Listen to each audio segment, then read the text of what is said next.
Howdy.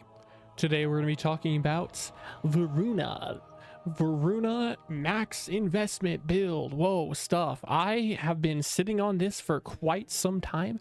I wasn't really sure how to go about a Voruna like full investment setup because it stems from a very big issue in the game, being melee weapons are really broken on their own. Like, you can build a melee that's unbelievably overpowered without anything coming from your Warframe to buff it. So honestly, playing a melee Warframe tends to be overkill the majority of the time. And Voruna is a very, very, very strong Warframe, on top of being one built for melees. So I didn't want to just be like, oh, here's a melee Warframe using a good melee. It had to have some level of synergy, maybe something interesting. And I think I finally found that. So we finally got around to doing the build, and I'm quite satisfied with it. So let's go right into what the build is. Yes, I should probably actually switch to the loadout, the Wolf Queen. Now, if you're interested, this is what I have for the, help me, words, haven't said in so long. Fashion, I don't know, that shit. For Archon shards, we have 4 purples, all for melee crit damage, which the 37% is doubled to 74% if your energy is over 500, or your maximum energy.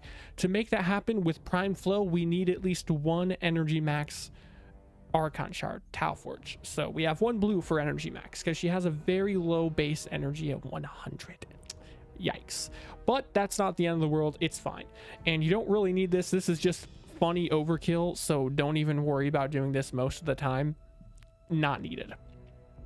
For the build itself, we have brief respite here for survivability because we need to not die. And shield getting is very easy to do on her. Catalyzing shields as well, so that it's easy to shield gate with her. The X-list slot is completely up to preference. Doesn't really matter. I like mobilize because it's cheap and I don't have this slot polarized yet.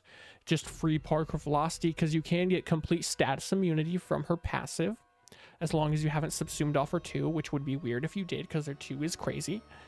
We have natural talent here for casting speed because I do want casting speed, but I didn't want to have to take off a purple shard.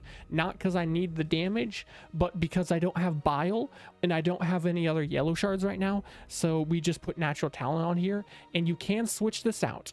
It's not needed. I don't feel like casting speed is needed normally on Voruna, but it is needed in my experience with the helmet option we've gone with. And before I get to the rest of the mods, I should probably go over that. The helmet option is Fire Blast, and I have never seen anybody use Fire Blast in any video or build ever. As far as helmet ability goes, that is obviously, you know, Fire Blast is on Ember, but I digress. Fire Blast is nice here because of a couple of reasons. Voruna does not have a base armor strip. Now, you don't need armor strip necessarily because melees do a lot of damage, but it is going to make you do more damage. It also makes it easier for your teammates to do more damage because enemies are armor stripped. Because, you know, debuffing an enemy helps your team collectively more than just buffing yourself does. So having an armor strip is really, really nice on her. That being said, there are multiple armor strips, but there's a problem with other armor strips in comparison, right? Like, Pillage is good on her, but it does take longer to go out and you have to pull it back. Yes, it does give status cleanse for your teammates or yourself, not really need for yourself, and it gives you shield, so it gives you more survivability, but it's not as immediate, right? Like instant, like you would like for Voruna's playstyle. And then there's Ophanim Eyes, but with melee and melee influence, you need kind of a 360 degree. And this applies fire to the enemy, okay? And fire will tick over time for even more armor strip. It says 75 drain, but then it also says 116.25 to 38.75. It's confusing in the stats because this is assuming you have immolation up, except immolation is not on any frame other than Ember. So how the ability normally works on Ember is without immolation active, it is only, I think, a 50% armor strip, and that's it. But at maxed out, it is 100%, and it costs 75 energy normally, but at max immolation, it's 25. With the helmet version, it's the in-between, okay? The in-between is going to be 75% armor reduction, which it does correctly state, and it's going to cost 50 base energy. So it's actually all three of these values, the 75 base, the 116.25 to 38.75, none of those three values are the correct value for how much energy it's going to cost, which is a little...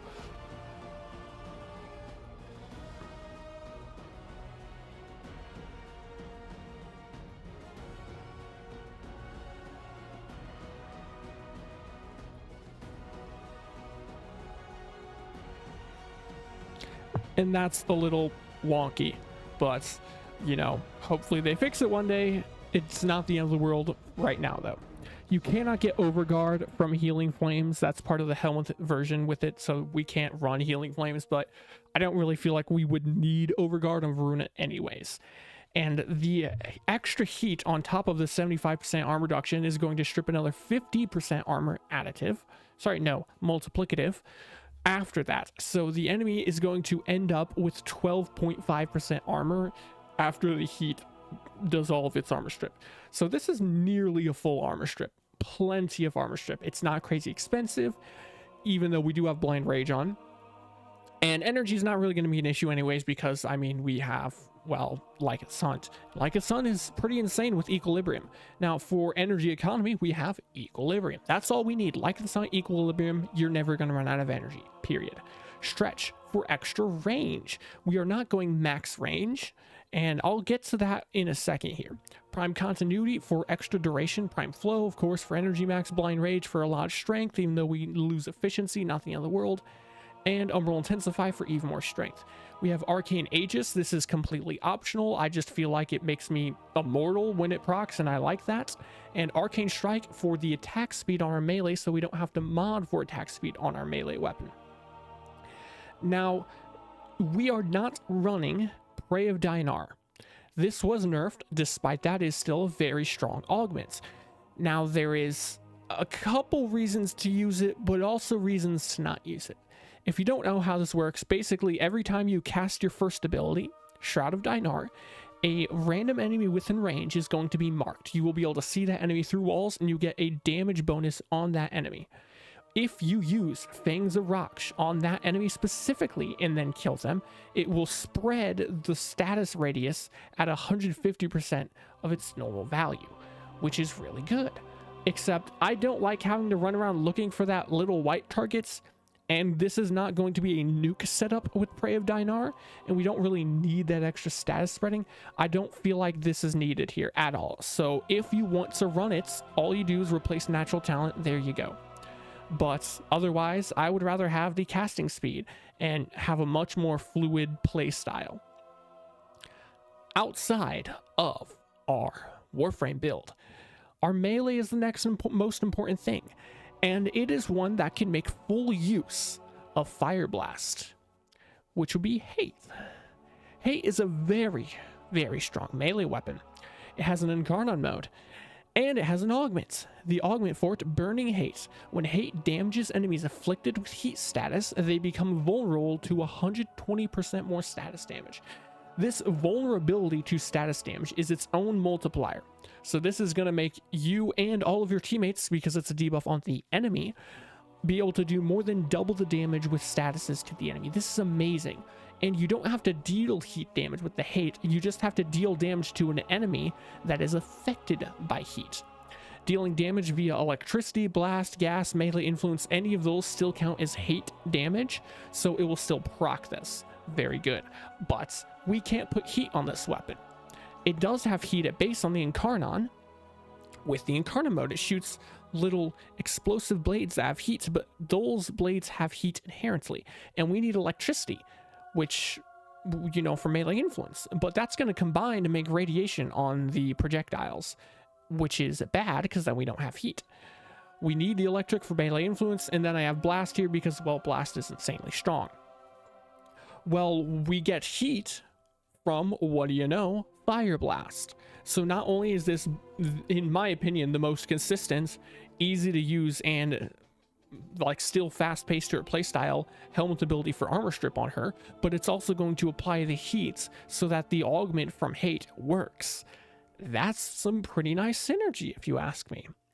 For the build on this, melee influence, of course, Reaping Spiral, Discipline's Merit, Prime Breach, Burning Hate, Volcanic Edge, Vicious Frost for Blast, Condition Overload for melee damage, Voltaic Strike for electric and status chance, Blood Rush for crit chance, and Weeping Wounds for status chance.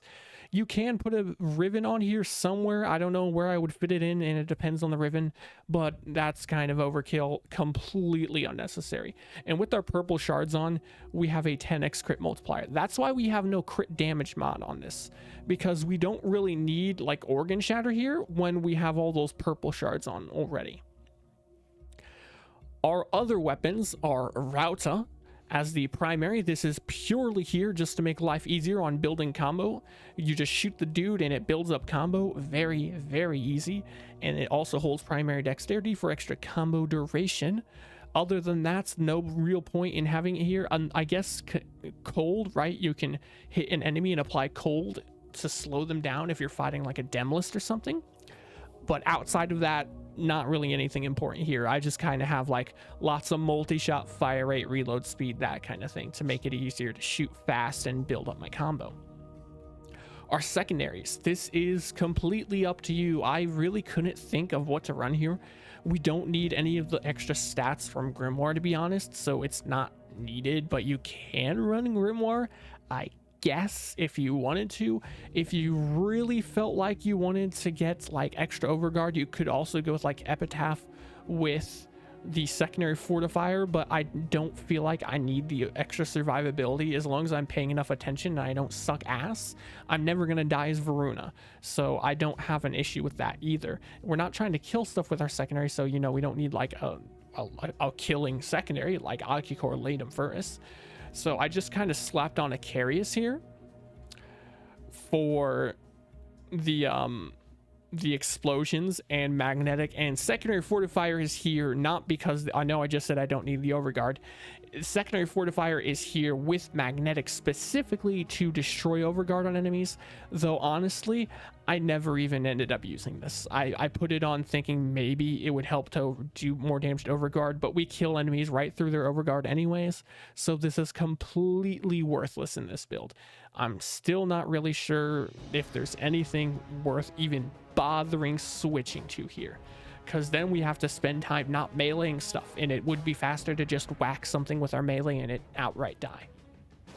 Our focus school is Nerimon, because this is a melee setup, and Power Spike makes life easy. Other than Power Spike, we also always have Amp Spike up pretty much all the time for the easy operator damage, and there's other stuff that can be used here, but I mostly just use this for Power Spike. Then for our companion, we have, yes, Nautilus Prime, because Nautilus is Big Daddy. It's going to be amazing here because all of the statuses we can apply make it so easy to refresh with Manifold Bond, refresh our Cordon. So there's lots and lots of grouping, plus amazing survivability from Guardian. Duplex Bond is here so that we get all of the little dudes running around applying viral to everything. Vacuum, assault mode, everything else is straightforward. And then the thingy thing here, our weapon, is a viral primer, not the viral rad primer, because we don't really care about screwing up heat and Herod setups here because we already have Fire Blast. So I just went with pure viral, so that has higher viral weighting and fire rate to get maximum viral application. Very, very delicious. This build is quite snazzy and is beyond overkill. Honestly, like the amount of overkill that's going to happen with this build is pretty ridiculous. Let's go ahead and get our Incarnon mode activated on our hate, and then we are going to build our combo all the way back up because I can. There we go, 12x combo. It sucky sucks them in, and then I just kind of whack and they're all dead. It's hard to properly show it off because we aren't always going to have the grouping activate perfectly for us, but I will try to. It's still going to suck them in, but nothing I can do about that, right? Sucks them in, activate this, they all just die instantly. I didn't even use my other abilities. With this though, you are going to, of course, spamming your 1 and 2. I love Voruna's playstyle because of how active it is. You want to spam your 1 every time you kill a group, right? Cast your 1, and if you're not attacking, stay in your 1. Survivability because you're super fast and you're invis. Then as soon as you go to attack the enemy, you Fangs of Rocks them, which doesn't break your invis, and then you just murder everything, and as soon as you're done, or things get a little risky, go back into your invis and get out of there. And you just repeat this process over and over and over.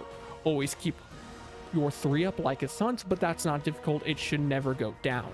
And then every time you need armor strip or to shield gate or anything, just cast Fire Blast. Fire Blast is always there for you. Very, very straightforward. Let's go into a solo Netracell to show this build off. We have arrived. Dude, I was so close to being absolutely brutally fucked over because I ran out of HP because I got the thing where it was like minus HP when you're running around stuff, and I wasn't killing stuff to get health orbs. It was rough, but we managed just fine. Here we are, obviously. I mean, we're in the freaking Netracell. It should be obvious we managed, but I said it anyways. Words. We still need to activate the Incarnon form on this. Dang it. See, the main problem I have is that I suck and I'm really bad at like starting getting things going. There we go. That's active. Like the Sun is still active. And now we activate our 2 for status immunity. Never forget to do that. I'm going to be honest. I forget to do my status immunity a lot of the time. I dare say in 90% of the missions I run, I forget to do it. I did a level cap run with Voruna where I forgot to do or activate my status immunity until we were at like 80 exolizers, and I'm like, why am I dying to so many like heat procs or slash procs? It's like, because I'm stupid. That's why. It all makes sense now. And also try to remember, always spam your Fangs of Rocks. It's a little annoying in like a Netracell just because of this tight tile set, but when you have like a big open area, like if you're doing, what is it, the circuits, oh my god, dude, Voruna is one of the most entertaining frames to play in the circuit. I love her so much. Her active playstyle, just in and out of her invis, brutally ass fucking everything. It's amazing. Where in the what in the ooh ah ee? Is there not a door here? How am I supposed to? What? Your boy's real bad at this. How do I? What? Question mark? Here we go. I think I found the way. Stupid Netras and mites, weird ass dudes. Dude, totally unrelated to the video, right? I mean, I guess kind of because we're in the Netracell, but it spawned me in the Netracell was like 2,000 meters away. I've never had a Netracell be that far before. I didn't realize like the tile set could get that big for it to be that far away. It took me a hot minute to get into the Netracell area. Dude, look at this big group of enemies. If only they were actually in the circle, that would be orgasmic, but they're not, so now I'm gonna cry. Like the sun's about to run out, that's not a problem though. We just recast it. There we go. And now we get enemies with status procs going and murdered. Beautiful, beautiful. We don't really need Fire Blast here because these enemies are like, you know, level 200 something, which isn't very high. So we aren't in need of extra damage. Hang on, I'm going to murder these dudes over here. All right, good information to have, right? There is a limited amount of enemies that can spawn at once in the game, okay? So if you're doing a Netracell and the enemies get bottlenecked into an area, be it from duplex bond guys or whatever, they just get stuck in a hallway outside of the circle, okay? Do not just sit there and wait for them to come into the circle, because oftentimes they're not gonna. They're stuck. So a lot of the time, if they get bottlenecked, stuck in a fucking hallway, murder them and then run back into the circle. That's going to be much better more often. Look, and now there's enemies in the circle, and now all those enemies that were stuck in that hallway, they're dead, and I don't have to worry about that anymore. It's much easier. Wow, that dude, that freaking Necromech got destroyed. Holy shit. The damage is beautiful, and Voruna is just built for this kind of stuff. I'm very glad I was able to find a build like this that has some real synergy to it with Fire Blast and Hate's Augment and everything, because otherwise it's just not that interesting. I mean, yeah, you can just run Voruna with Magistar, I guess, but there's no real synergy there other than the extra damage you're getting, or like just the fact that Voruna is a melee frame. I want something interesting if I'm gonna do a build on somebody. Like, there has to be something of value to get all those juices flowing and the dopamine overflowing in my brain. And this just so happens to do that. So very glad, very satisfied with this. And it works out because it's not like we're doing this in way less damage than, like, say, a Magistar build, because Hate already does some pretty badonkers damage. It is a very, very strong melee. One of the best melees in the game, I dare say. And that's a pretty good compliment considering how many broken ass melee weapons there are in this game. There's a lot of broken melee weapons in this game. Not even just incarnates, just normal ass melee weapons. Hot take here, they should nerf melee weapons.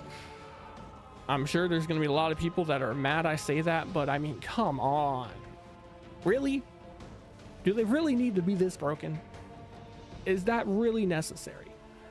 Voruna's value outside of entertainment, because she is very fun to play, but outside of entertainment, or just because it's funny, she doesn't have that much value as a frame because she's centered around melees.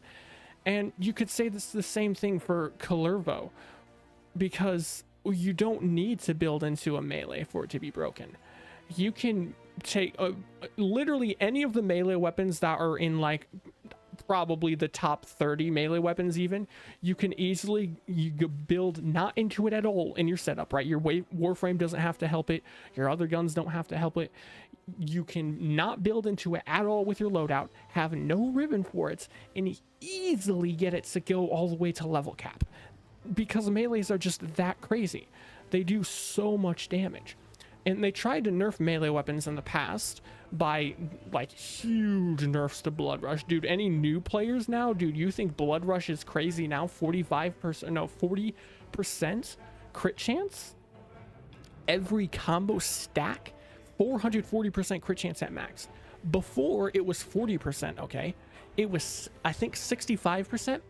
And that was after the first nerf.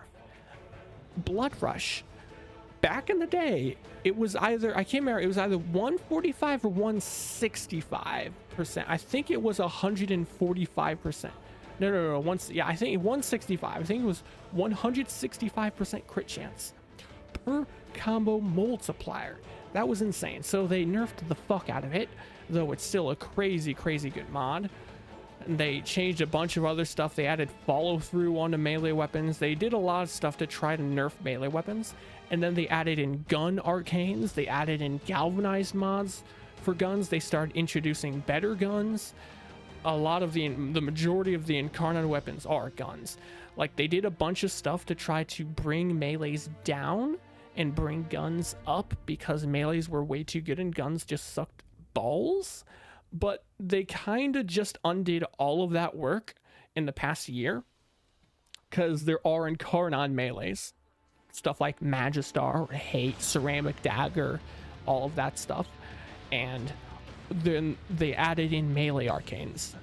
Like, melee influences game breaking. It is, in my opinion, the single most broken thing in this entire game. It is so strong. It should not exist. They added that in, as well as other arcanes to choose from on melee weapons.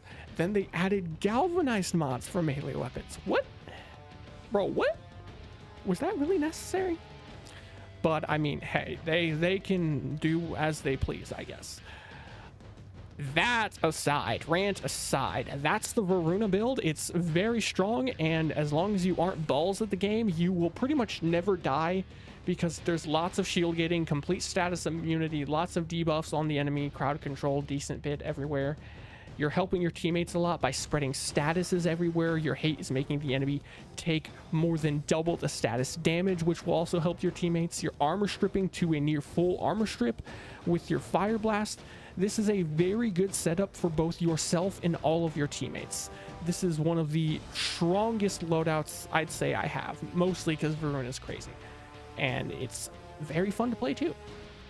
That's gonna do it though. If you liked the video, then leave a like and subscribe. There will be a link to the Discord in the description, as well as a link to my Ko-Fi account if you would like to support the channel. But that's gonna do it. Adios.